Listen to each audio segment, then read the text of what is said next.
자, 며칠 전부터요. 지금 한창 인터넷을 달구고 있는 말이 있습니다. 이 검색어인데요. 새누리당 세비 반납. 이 내용이 검색어 상위에 랭크가 되어 있습니다. 자, 국회의원들이 세비를 반납해야 하느냐 말아야 하느냐 이를 두고 이야기가 많은데 이게 뭐 어떤 사연이 있는 거죠? 강경석 기자가 정리를 해주시죠.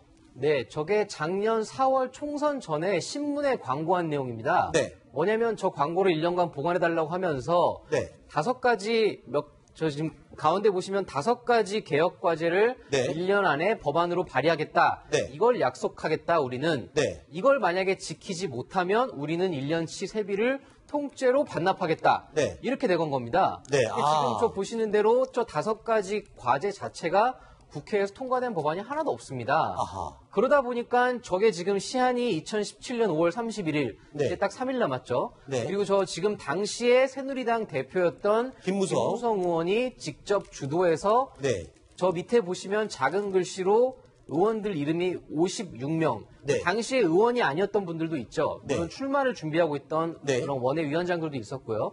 그래서 저 56명이 저렇게 사인을 한 겁니다.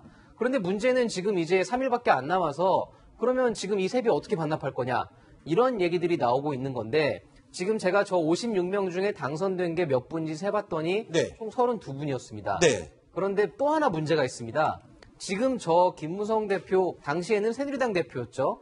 그런데 작년 말에 박근혜 전 대통령 탄핵 과정을 거치면서 분당을 했고 네. 바른정당을 창당을 했고 그러다 보니 지금 주체가 없어진 겁니다. 그렇죠. 그래서 지금 저기에 나와 있는 새누리당 의원들은 이렇게 얘기를 합니다. 당이 한 공약이다. 네. 내가 개인적으로 한 공약도 아닌데 네. 당이 지침을 정해주면 따르겠다.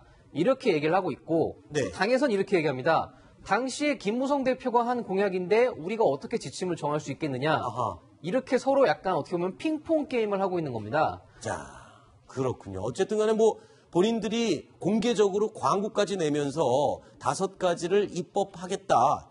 입법해서 실행하겠다라고 해놓고서는 지키지 못하니까 갑자기 또 딴소리를 하는 건데, 자, 바른정당이나 이 자유한국당 입장에서는 뭐라고 분위기가 어떻습니까? 그 의원들은 지금 아까 강경석 기자가 말한 것처럼 나 몰라라하고 서로 떠넘기기만 하고 있는 거군요. 그러니까 저게 아까 대한민국과의 계약이라고 돼 있잖아요. 네. 근데 법적으로 계약이 되려면 계약은 양쪽이 약속을 하는 거예요. 손가락 그렇죠. 걸고. 저기 사인이 대한민국 사인 들어가 있습니까? 국민 한 사람 사인이라도 들어가 있습니까? 네. 김무성 대표 각 후보들 사인밖에 안 들어가 있어요. 네. 문서 자체가 아예 법적 효력이 없는 겁니다. 그냥 정치적 쇼였다는 게 저거 자체에서 또 나오는 거예요. 정말 이행을 할 거였으면 공익재단 한 군데라도 딱 지정을 해서 1년 뒤에 안 되면 여기에 이행을 하겠습니다 하고 양쪽에 협약을 체결했었어야죠. 그래서 지금 사실은 그냥 정치적인 그런 어떤 선전이었지 실제로 이행할 의사가 있었는지는 사실 법적으로는 의미 없어 보입니다. 자, 그래서 세비를 만약에 저는 반납을 한다 치면 어느 정도 되는지 계산을 해봤습니다.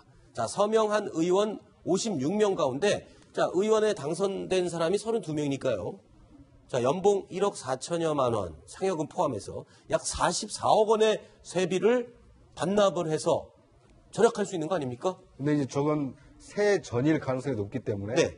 사실 실수령을 하면 이렇게 저보다 좀 낮아집니다. 네. 그리고 이제 방금 양지열 변호사께서 말씀하셨듯이 법적 효력이 없다라고 했기 때문에 정치적 부담만 지고 아마 세비를 반납하지 않을 가능성이 좀 더 높아지지 않았나 네. 생각이 듭니다.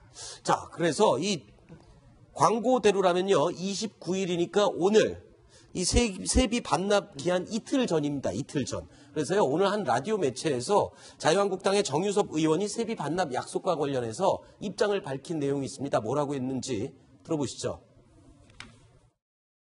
당시 이제 김무성 대표 시절에 저희 당 홍보국에서 여러 가지 공약을 내면서 김무성 대표가 대표 사인해서 이제 광고까지 했던 거고, 그러니까 당 홍보국에서 정한 일을 따른 건데 당에서 결정해줘야지 개인 보고 어떻게 이거 어떨 거냐 묻는 것은 그건 뭐 맞지 않다고 보고요. 당에서 결정을 하는 대로 따르겠습니다. 근데 그 당이 없어진 상태라 가지고 지금 애매해지. 아니, 당에서 결정을 해줘. 반납하면 개인이 한 것은 아니니까. 지금도 당에서 결정하면 따라야죠.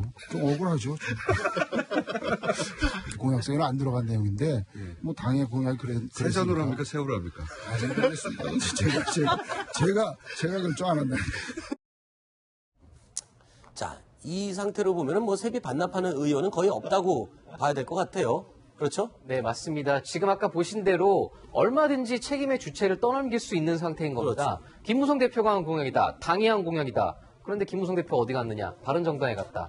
그래서 오늘 심지어 인터넷에서 어떤 이제 모 기자가 여러 군데 전화를 했더니 마치 공무원들이 다른 곳에 책임을 넘기는 듯한 그런 발언을 한 녹취를 영상을 공개를 했더라고요. 아하. 그래서 그런 식으로까지 지금 서로 책임을 떠넘기고 있는 상태이기 때문에 사실상 법적 효력도 없는 상황에서 네. 대안까지 세비를 반납할 의원들은 없지 않을까 이런 네. 생각을 합니다. 물론 법적으로 효력은 없을지언정 국민들은 이 상황을 다 지켜보고 마음속으로 평가를 하고 있을 겁니다. 그렇죠? 네.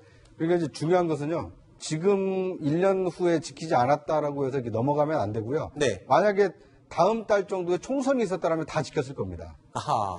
왜냐하면 이제 국민의 심판과 눈이 무서우니까. 그렇죠. 그런데 이제 총선이 앞으로 3년 뒤에 치러지지 않습니까? 네. 그러니까 설마 이 약속 안 지켰다고 3년 뒤에 불이익이 있을까라고 네. 이제 쉽게 생각하시는 분들이 있을지 모르는데 요즘은 모든 것이 기록되기 때문에 그렇죠. 아마 1년 후에 지키지 않은 약속을 지키지 않았다라는 것을 3년 후에 총선 때 아마 좀 후회하게 될 날이 오지 않을까 하는 생각도 그리고 듭니다. 우리 유권자들이 굉장히 똑똑하고 기억력이 좋거든요. 예전 같지 않습니다. 금방 잊어버리지 않습니다.